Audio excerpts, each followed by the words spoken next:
everybody, I'm Matt with Mike's Bikes, and today is the day that we get to talk about the Orbea Rise. I've been able to ride this bike for almost a year now. The Orbea Rise Carbon came out recently and has sort of taken the e-bike world by storm. It's been extremely popular. If you're unfamiliar with Orbea, they are a company that's been a part of the Mike's Bikes family for several years, based out of the northern part of Spain and the Basque region. The terrain that they have around their company is very similar to the terrain here in Northern California, so the bikes that they make really do match up with how we like to ride, and I've had a lot of fun riding their road bikes, mountain bikes, and e-bikes for several years. But today is all about the Orbea Rise Carbon. And I say the carbon specifically to differentiate it from the aluminum Rise that came out a few months ago, which is a pretty different bike. So today we're all about Rise Carbon. So what is the Rise and who is the Rise for? We're all very familiar with full power e-bikes, 80, 90 newton meters of power, big batteries, heavy, for just ripping down the trail. But there's a new category of lightweight bikes, so I think the Rise really hits that sweet spot. It strikes the perfect balance of power, range, and weight to deliver an all-around ride that is very familiar to experienced mountain bikers, but still has enough juice to give you that woohoo factor of getting up the mountain pretty quickly. When this bike first came out, I bought one for myself almost a year ago and have spent a lot of time on it. And the bike rides fantastic. It checks all the boxes for your modern trail bike. Again, it's good at a wide range of situations, but it just seems to have the right amount of everything to have a lot of fun and do what you want on the trail.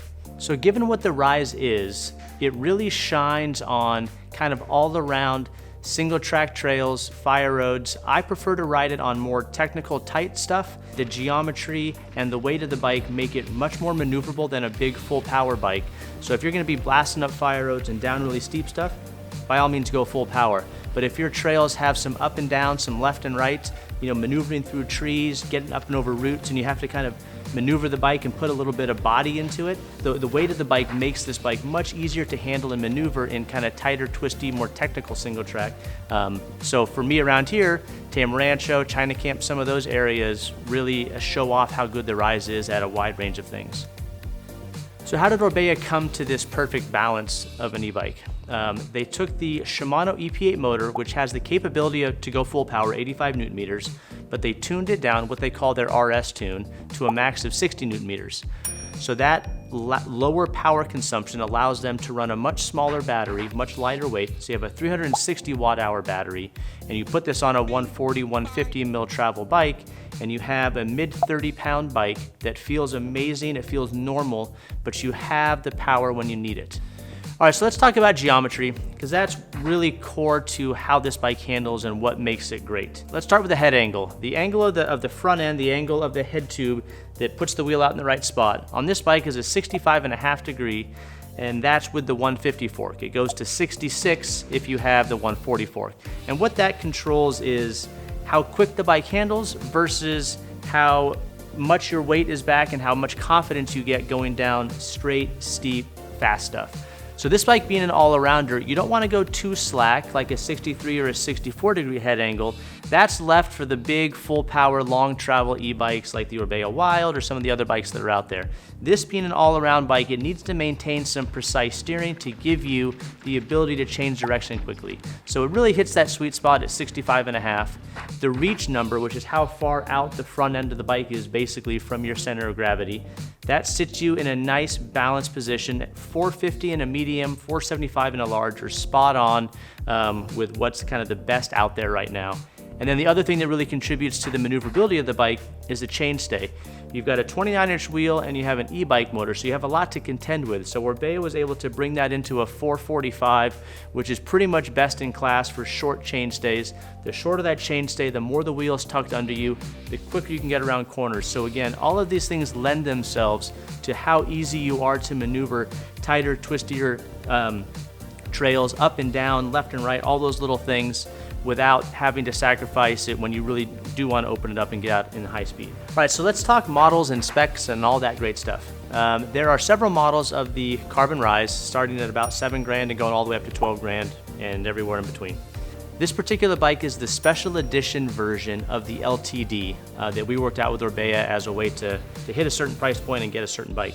But one of the things overall about these bikes, Orbea being a European company, there's a strong kind of XC tradition coming out of European mountain biking. It's kind of core to their DNA. So some of their spec choices might be a bit more geared towards the lightweight side.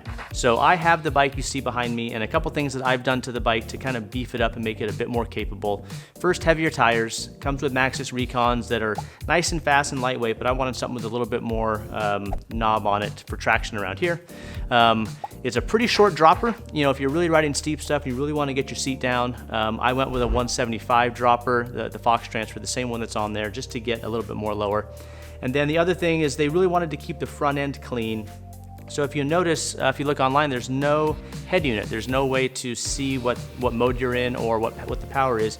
There's a little inline Di2 unit, and you kind of have to look at a little LED and see what color it is. So it's really hard to kind of interact that way.